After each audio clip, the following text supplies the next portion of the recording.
السلام علیکم۔ کیسے ہیں آپ سب؟ امید ہے آپ سب لوگ خیریت سے ہوں گے۔ تو آج ہم پیر کامل کی ایپیسوڈ 47 سٹارٹ کریں گے۔ اسے بے اختیار اپنے آپ سے گھن آئی۔ بیڈ پر بیٹھے بیٹھے اس نے اپنی شرٹ کے بٹن کھول کر اسے اتار کر پھینک دیا۔ پھر لڑکھڑاتے ہوئے بیڈ سے اتر گیا اور کمبل اور بیڈ شیٹ بھی کھینچ کر اس نے بیڈ سے اتار کر فرش پر ڈال دیے۔ انہی لڑکھڑاتے قدموں کے ساتھ وہ سوچے سمجھے بغیر باتھ روم میں گھس گیا۔ باتھ روم میں موجود بڑے آئینے کے سامنے اپنے چہرے پر نظر پڑتے ہی اسے جیسے شاک لگا تھا۔ اس کی آنکھیں اندر دھسی ہوئی تھیں اور اس کے گرد پڑنے والے حلقے بہت نمایاں تھے اور چہرہ بالکل زرد تھا۔ اس کے ہونٹوں پر پیپڑیاں جمی ہوئی تھیں۔ اسے اس وقت دیکھنے والا یہی سوچتا کہ وہ کسی لمبی بیماری سے اٹھا ہے۔ 24 گھنٹوں میں اتنی شیو بڑھ گئی ہے، اس نے حیرانی کے عالم میں اپنے گالوں کو چھوتے ہوئے کہا۔ اتنی بری شکل تو میری فوڈ پوائزن کے بعد ہاسپٹل میں رہ کر بھی نہیں ہوئی تھی جتنی ایک دن کے اس بخار نے کر دی ہے۔ وہ بے یقینی کے عالم میں اپنے حلقوں کو دیکھتے ہوئے بڑبڑایا۔ ٹب میں پانی بھر کر وہ اس میں لیٹ گیا۔ اسے حیرانی ہو رہی تھی کہ بخار کی حالت میں بھی اس نے فوری طور پر اسی وقت اپنے کپڑے کیوں نہیں بدل لیے، وہ کیوں وہیں پڑا رہا۔ باتھ روم سے نکلنے کے بعد بیڈ روم میں رہنے کی بجائے وہ کچن میں چلا گیا۔ اسے بے تحاشا بھوک لگ رہی تھی۔ اس نے نوڈلز بنائے اور انہیں کھانے لگا۔ مجھے صبح ڈاکٹر کے پاس جا کر اپنا تفصیلی چیک اپ کروانا چاہیے، اس نے نوڈلز کھاتے ہوئے سوچا۔ تھکن ایک بار پھر اس کے اعصاب پر سوار ہو رہی تھی۔ اس نے نہانے کے بعد اسے اگرچہ اپنا وجود بہت ہلکا پھلکا محسوس ہو رہا تھا مگر اس کی نکاہت ختم نہیں ہوئی تھی۔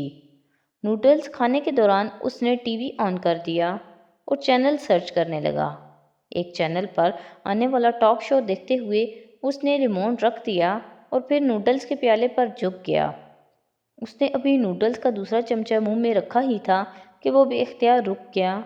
الجھی ہوئی نظروں سے ٹاک شو کو دیکھتے ہوئے اس نے ریموٹ کو ایک بار پھر اٹھا لیا۔ ہاتھ آگے بڑھاتے ہوئے وہ ایک بار پھر چینل سرچ کرنے لگا مگر اس بار وہ ہر چینل کو پہلے سے زیادہ ٹھہر ٹھہر کر دیکھ رہا تھا اور اس کے چہرے کی الجھن بڑھتی جا رہی تھی۔ یہ کیا ہے؟ وہ بڑبڑایا۔ اسے اچھی طرح یاد تھا کہ وہ جمعے کی رات کو سڑک پر بے ہوش ہونے کے بعد ہاسپٹل گیا تھا۔ ہفتے کا سارا دن اس نے وہیں گزارا تھا اور اتوار کی سپہر کو وہ واپس آیا تھا۔ اتوار کی سپہر کو سونے کے بعد وہ اگلے دن 11 بجے کے قریب اٹھا تھا۔ پھر اسی رات اسے بخار ہو گیا تھا۔ شاید اس نے منگل کا سارا دن بخار کی حالت میں گزارا تھا اور اب یقیناً منگل کی رات تھی مگر ٹی وی چینلز اسے کچھ اور بتا رہے تھے۔ وہ ہفتے کی رات تھی اور اگلا طلوع ہونے والا دن اتوار کا تھا۔ اس نے اپنی رسٹ واچ پر ایک نظر دوڑائی جو لونگ روم کی میز پر پڑی ہوئی تھی۔ اس کا منہ کھلے کا کھلا رہ گیا۔ اس نے نوڈلز کا پیالہ میز پر رکھ دیا۔ یک لخت ہی جیسے اس کی بھوک اڑ گئی تھی۔ وہاں موجود تاریخ نے اسے جیسے ایک اور جھٹکا دیا تھا۔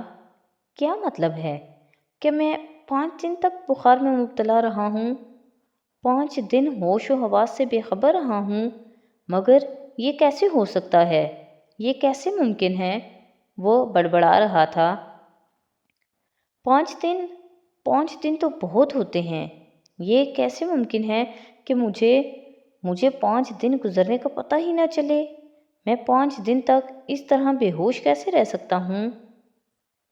وہ لڑکھڑاتے قدموں کے ساتھ تیزی سے آنسر فون کی طرف بڑھ گیا۔ فون پر اس کے لیے کوئی ریکارڈ پیغام نہیں تھا۔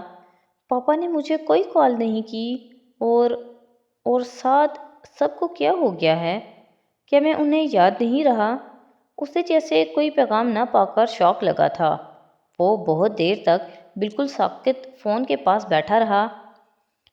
یہ کیسے ہو سکتا ہے کہ پاپا کو میرا خیال ہی نہ رہا ہو، یا کسی اور فرینڈ کو، یا پھر کسی اور کو؟ اس طرح مجھے کیسے چھوڑ دیا انہوں نے؟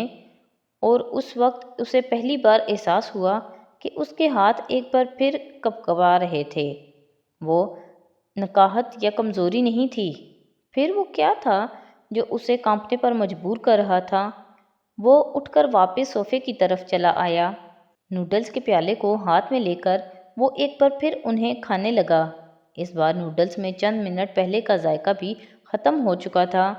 اسے لگا وہ بے ذائقہ ربڑ کے چند نرم ٹکڑوں کو چبا رہا ہے۔ چند چمچے لینے کے بعد اس نے پیالہ دوبارہ ٹیبل پر رکھ دیا اور اسے کھا نہیں پا رہا تھا۔ وہ اب بھی عجیب سی بے یقینی کے گرفت میں تھا۔ کیا واقعی وہ 5 دن یہاں اکیلا اس طرح پڑا رہا تھا کہ اسے خود اپنے بارے میں پتہ تھا اور نہ ہی کسی اور کو؟ وہ ایک بار پھر واش روم میں چلا گیا۔ اس کا چہرہ کچھ دیر پہلے جیسا نہیں لگ رہا تھا۔ نہانے سے وہ کچھ بہتر ہو گیا تھا، مگر اس کے شیو اور آنکھوں کے گرد پڑے ہوئے حلقے اب بھی اسی طرح موجود تھے۔ آئینے کے سامنے کھڑے ہو کر وہ کچھ دیر تک اپنی آنکھوں کے گرد پڑے ہوئے حلقوں کو چھوتا رہا، جیسے اسے یقین نہیں آ رہا ہو کہ وہ واقعی وہاں موجود تھے یا پھر اس کا وہم ہے۔ اسے یک دم اپنے چہرے پر موجود بالوں سے وحشت ہونے لگی۔ وہیں کھڑے کھڑے اس نے شیونگ کٹ نکالی اور شیو کرنے لگا۔ شیو کرتے ہوئے اسے ایک بار پھر احساس ہوا کہ اس کے ہاتھ کانپ رہے تھے۔ یکے بعد دیگرے اسے 3 کٹ لگے۔ اس نے شیو کے بعد اپنا چہرہ دھویا اور اس کے بعد تولیے سے آئینے میں اپنے آپ کو دیکھتے ہوئے اسے خشک کرنے لگا۔ جب اسے ان زخموں سے رستے ہوئے خون کا احساس ہوا تو اس نے چہرے کو تولیے سے تھپتھپانا بند کر دیا۔ خالی الذہنی کے عالم میں وہ آئینے میں اپنے چہرے کو دیکھنے لگا۔ اس کے گالوں پر آہستہ آہستہ ایک بار پھر خون کے قطرے نمودار ہو رہے تھے۔ گہرا سرخ رنگ۔ وہ پلکیں جھپکائے بغیر ان قطروں کو دیکھتا رہا۔ 3 ننھے ننھے سرخ قطرے۔ What is next to ecstasy? Pain. سرد اور مدھم آواز آئی۔ وہ پتھر کے بت کی طرح ساکت ہو گیا۔ What is next to pain? Nothingness. اسے ایک ایک لفظ یاد تھا۔ نتھنگنیس۔ وہ آئینے میں اپنے آپ کو دیکھتے ہوئے بڑبڑایا۔ اس کے گالوں کی حرکت سے خون کے قطرے اس کے گالوں پر پھسلنے لگے۔ And what comes next to nothingness? Hell. Salar کو یک دم ابکائی آئی۔ وہ واش بیسن میں بے اختیار دوہرا ہو گیا۔ چند منٹ پہلے کھائی گئی خوراک ایک بار پھر باہر آ گئی تھی۔ اس نے نل کھول دیا۔ اس نے اس کے بعد کیا پوچھا تھا؟ اس نے اس کے جواب میں کیا کہا تھا؟ اسے یاد تھا۔ ابھی تمہیں کوئی چیز سمجھ میں نہیں آ رہی، آئے گی بھی نہیں۔ ایک وقت آئے گا جب تم سب کچھ سمجھ جاؤ گے۔ ہر شخص پر ایک وقت آتا ہے جب وہ سب کچھ سمجھنے لگتا ہے، جب کوئی ماما نہیں رہتا۔ میں اس دور سے گزر رہی ہوں، تم پر وہ دور آئندہ کبھی آئے گا۔ اس کے بعد تم دیکھنا۔ کیا تمہیں ہنسی آتی ہے؟ سالار کو ایک اور ابکائی آئی۔ اسے اپنی آنکھوں سے پانی بہتا ہوا محسوس ہوا۔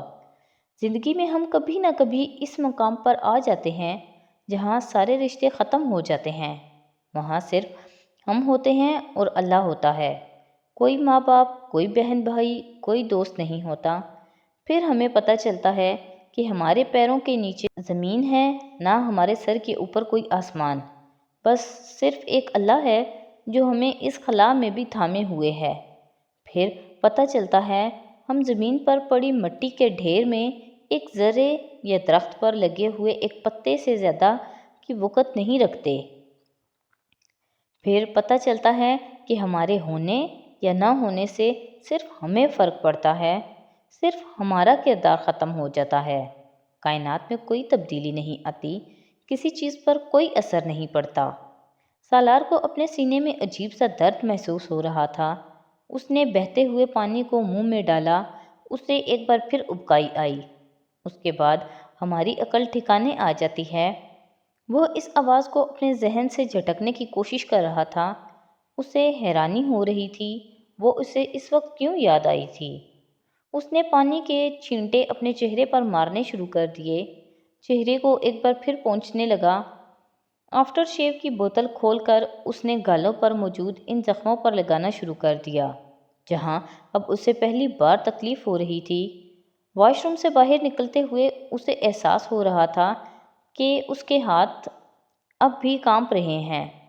مجھے ڈاکٹر کے پاس چلے جانا چاہیے۔ وہ اپنی مٹھیاں بھینچنے لگا۔ مجھے مدد کی ضرورت ہے، اپنا چیک اپ کروانا ہے۔ وہ نہیں جانتا تھا اسے یکدم وہاں وحشت کیوں ہونے لگی تھی۔ اسے اپنا سانس وہاں بند ہوتا محسوس ہو رہا تھا، یوں جیسے کوئی اس کی گردن پر پاؤں رکھ کے آہستہ آہستہ دباؤ ڈال رہا تھا۔ کیا یہ ممکن ہے کہ سب لوگ مجھے اس طرح بھول جائیں؟ اس طرح اس نے اپنی وارڈروب سے نئے کپڑے نکال کر ایک بار پھر کچھ دیر پہلے کا پہنا ہوا لباس بدلنا شروع کر دیا۔ وہ جلد از جلد ڈاکٹر کے پاس جانا چاہتا تھا۔ اسے اپنے اپارٹمنٹ سے یکدم خوف محسوس ہونے لگا تھا۔ اس رات گھر آ کر وہ تقریباً ساری رات جاگتا رہا تھا۔ ایک عجیب سی کیفیت نے اسے اپنے گرفت میں لیا ہوا تھا۔ اس کا ذہن یہ تسلیم نہیں کر رہا تھا کہ اسے اس طرح بھلا دیا گیا ہے۔ وہ ماں باپ کی ضرورت سے زیادہ توجہ حاصل کرتا رہا تھا۔ کچھ اس طرح کی حرکتوں کی وجہ سے بھی سکندر عثمان اور طیبہ کو اس کے معاملے میں بہت زیادہ محتاط ہونا پڑتا تھا۔ وہ ہمیشہ ہی اس کے بارے میں فکر مند رہتے تھے، مگر اب یکدم چند دنوں کے لیے وہ جیسے سب کی زندگی سے نکل گیا تھا، دوستوں کی، بہن بھائیوں کی، ماں باپ کی۔ وہ اگر اس بیماری کے دوران وہاں اس اپارٹمنٹ میں مر جاتا تو کسی کو پتہ تک نہیں چلتا، شاید تب تک جب تک اس کی لاش گلنے سڑنے نہ لگتی، اور اس موسم میں ایسا ہونے میں کتنے دن لگتے۔ وہ اس رات ایک ایک گھنٹے کے بعد اپنے آنسر فون کو چیک کرتا رہا۔ اگلا پورا ہفتہ اس نے اسی بے یقینی کے عالم میں اپنے اپارٹمنٹ میں گزارا۔ پورے ہفتے کے دوران اسے کہیں سے کوئی کال نہیں ملی۔ کیا یہ سب لوگ مجھے بھول گئے ہیں؟ وہ وحشت زدہ ہو گیا۔ ایک ہفتہ تک بے وقوفوں کی طرح کسی کی کال کا انتظار کرتے رہنے کے بعد اس نے خود سب سے رابطہ کرنے کی کوشش کی۔ وہ انہیں فون پر بتانا چاہتا تھا کہ اس کے ساتھ کیا ہوا تھا، وہ کس کیفیت سے گزرا تھا۔ وہ ان کے ساتھ شکوہ کرنا چاہتا تھا، مگر ہر ایک سے رابطہ کرنے پر اسے پہلی بار یوں محسوس ہوا جیسے کسی کو اس میں کوئی دلچسپی ہی نہیں تھی۔ ہر ایک کے پاس اپنی مصروفیات کی تفصیل تھیں۔ سکندر اور طیبہ اسے آسٹریلیا میں اپنی سرگرمیوں سے آگاہ کرتے رہے۔ وہ وہاں کیا کر رہے تھے، کتنا انجوائے کر رہے تھے۔ وہ کچھ غائب دماغی کے عالم میں ان کی باتیں سنتا رہا۔ تم انجوائے کر رہے ہو اپنی چھٹیاں؟ بہت لمبی چوڑی بات کے بعد طیبہ نے بالآخر اس سے پوچھا۔ میں؟ ہاں بہت۔ وہ صرف 3 لفظ بول سکا۔ وہ واقعی نہیں جانتا تھا کہ اسے طیبہ سے کیا کہنا ہے، کیا بتانا چاہیے۔ باری باری سب سے بات کرتے ہوئے وہ پہلی بار اس قسم کی صورتحال اور کیفیت سے دوچار ہوا تھا۔ ان میں سے ہر ایک کو بنیادی طور پر صرف اپنی زندگی سے دلچسپی تھی۔ شاید وہ انہیں اپنے ساتھ ہونے والے واقعات بتاتا تو وہ اس کے لیے تشویش کا اظہار کرتے، پریشان ہو جاتے، مگر وہ سب بعد میں ہوتا۔ اس کے بتانے کے بعد، اس سے پہلے کہ ان کی زندگی کے دائرے میں اس کی زندگی کہاں آتی تھی۔ کس کو دلچسپی تھی یہ سننے میں کہ اس کے چند دن کس طرح غائب ہو گئے؟ اور شاید تب ہی اس نے پہلی بار سوچا، اگر میری زندگی ختم بھی ہو گئی ہوتی تو کسی دوسرے کو اس سے کیا فرق پڑے گا؟ دنیا میں کیا تبدیلی آئے گی؟ میرا خاندان کیا محسوس کرے گا؟ کچھ بھی نہیں، چند دنوں کے دکھ کے علاوہ اور کچھ بھی نہیں۔ اور دنیا میں تو شاید چند لمحوں کے لیے بھی کوئی تبدیلی نہ آئے۔ سالار سکندر اگر غائب ہو جائے تو واقعی کسی دوسرے کو اس سے کیا فرق پڑے گا، چاہے اس کا آئی کیو لیول 50+ ہو۔ وہ اپنی سوچوں کو جھٹکنے کی کوشش کرتا، مگر ایسی مایوسی اور اس طرح کی ذہنی حالت، آخر مجھے ہو کیا گیا ہے؟ اگر سب لوگ کچھ دنوں کے لیے مجھے بھول بھی گئے تو اس سے کیا فرق پڑے گا؟ بعض دفعہ ایسا ہو جاتا ہے۔ میں بھی تو بہت بار بہت سے لوگوں کے ساتھ رابطہ نہیں رکھ پاتا۔ پھر اگر میرے ساتھ ایسا ہو گیا تو، مگر میرے ساتھ ایسا کیوں ہوا؟ اور اگر واقعی میں اس بے ہوشی سے واپس نہ آتا تو، اگر میرا بخار کم نہ ہوا ہوتا، اگر سینے یا پیٹ کا وہ درد ختم نہ ہوتا۔ اپنے ذہن سے وہ یہ سب کچھ جھٹکنے کی کوشش کرتا لیکن ناکام رہتا۔ یہ تکلیف سے زیادہ خوف تھا جس کا شکار وہ اس اچانک بیماری کے دوران ہوا تھا۔ شاید میں کچھ زیادہ حساس ہوتا جا رہا ہوں، وہ سوچتا، ورنہ ایک معمولی سی بے ہوشی کو خواہ مخواہ ہوا بنا کر سر پر کیوں سوار کر رہا ہوں، وہ جھنجھلایا۔ تو آج کی ایپیسوڈ یہیں پہ ختم کرتے ہیں۔ نیکسٹ ایپیسوڈ کے ساتھ کل پھر حاضر ہوں گے۔ تو اگر آپ کو میری ویڈیوز اچھی لگ رہی ہیں تو پلیز میری ویڈیوز کو لائک کریں، میرے چینل کو سبسکرائب کریں اور اپنے فیملی اور فرینڈ کے ساتھ شیئر کریں۔ بہت شکریہ۔